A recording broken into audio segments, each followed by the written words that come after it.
Alright, today we want to look at the rational root theorem, and to do that we're going to look at this function.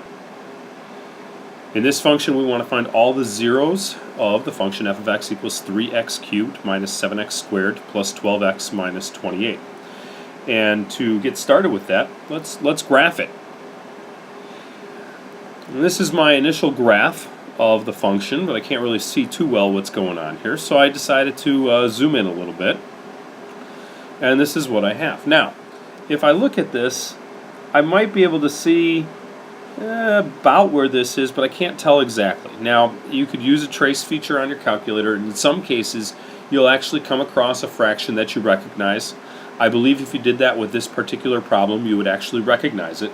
But in order to learn what the rational root theorem is and to see what we can do with it, let's see what other things we could do instead, or how we could use, or what is the rational root theorem. The rational root theorem as a whole is this: any rational roots must be of the form p over q, where p is a factor of the constant term and q is a factor of the leading coefficient. Okay? So first of all, let's make sure we're okay with what a rational root is. A rational root means no square roots. All of our decimals must either terminate or repeat. We're not looking for our imaginary solutions. There could be some irrational solutions. There could be some imaginary solutions. But if there's a rational one, it's got to fit this setup where p is a factor of the constant term, the term at the end without an x, and q is a factor of the leading coefficient. We should all know what the leading coefficient is by now. So to start this, we need to decide what the leading coefficient is.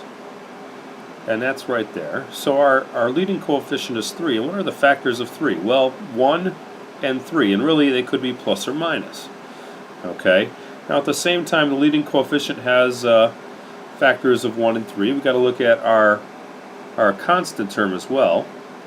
And where is our constant term? Well, it's right here. So if we look at negative 28, and we list all the factors of negative 28, well, we probably have plus or minus 1 and 28.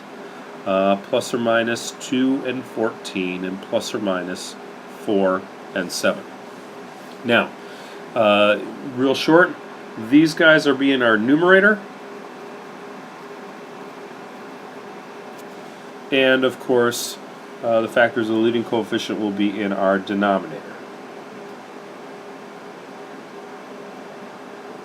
And if we make fractions out of these numbers in that way, we will be able to get all kinds of different possible zeros for the solution. So I could have a 1 over a 1, I could have a 2 over a 1, I could have a 4 over a 1, I could have a 7 over a 1, 14, or a 28. Now, keep in mind, for time I didn't change color on this, but this one right here is the one in the denominator that's staying like that. And you say, well, plus and minuses. Well, we got to add in our pluses and minuses then. Keep in mind that the top and the bottom could both be plus or minus, and if they were both plus, they would cancel out to be positive. If they were both minus, it would still be positive. So really those pluses and minuses we only have to include from one place. But we have to keep going to this. We could have had a 1 over a 3, or a 2 over a 3, or a 4, a 7 over a 3, a 14 over a 3, or a 28 over a 3. Once again, all of those are plus or minus. Now, with that said, you look at this and you have 1, 2, 3, 4, 5, 6, so you got 12 different possible zeros listed here, all of which with a plus or minus. If I was to check all 24 of those, it would take me a little while. I'd plug them all in through synthetic division and find out which ones I want to keep and which ones aren't. The one thing you have to remember when you're using this rational root theorem is that you just went from an infinite amount of possibilities to 24. And then 24 doesn't sound too bad. And in conjunction with that, we're gonna put that with our graph that we had before. So let's look at our graph now. Looking at our graph, and I listed all of our zeros here, I'm really looking for something that's between 2 and 3, and really between 2 and 2.5. So right out of the gates, all these whole numbers are out. This is too small. This is too small. This is too small. This is too big. 14 thirds is real close to 5. I'm looking at this guy and probably the positive guy, the 7 thirds. That's the guy we're going to take a look at. So bringing our 7 thirds with us, let's do a little synthetic division real quick. Let's take our 7 thirds, we'll put it in the box. Okay, now I know some people use different approaches to synthetic division. If yours looks a little different, that's not a problem. Alright, so we got our 3, we got our -7, we got our 12, we got our -28, and then we're just going to start from there. Bring the 3 down. We multiply 7 thirds times 3. The 3's cancel, we're left with a 7. We're going to add down. We multiply, we're going to add down. We're going to multiply. 12 and the 3 would cancel, leave a 4. 4 times 7 is 28, and that leaves me with a 0. So in terms of factoring, now I know we're looking for zeros, but sometimes it's nice to just kind of take a break and set it in factored form here real quick. We actually have x minus 7 thirds as a factor, and we have 3x squared plus 12 as a factor. All right, confirming that x equals 7 thirds is a 0, or a root. Remember, those words are interchangeable.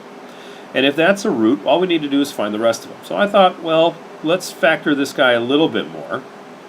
Let's take out this 3. Now, oftentimes when you do synthetic division with a fraction, you have a common factor to pull out, and you can in turn take that common factor and then put him into the other one, and we'll get a 3x minus 7. That kind of cleans up that factor a little bit.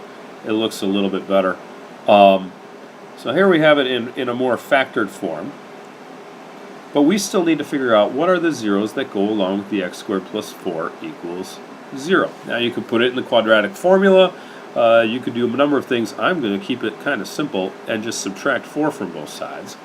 And after I subtract 4 from both sides, I'm going to put a square root in. Now remember, if you put in a square root, you got to put in a plus or a minus. And that is going to leave me with x equaling plus or minus square root of a negative 2i. So here are my other 2 zeros.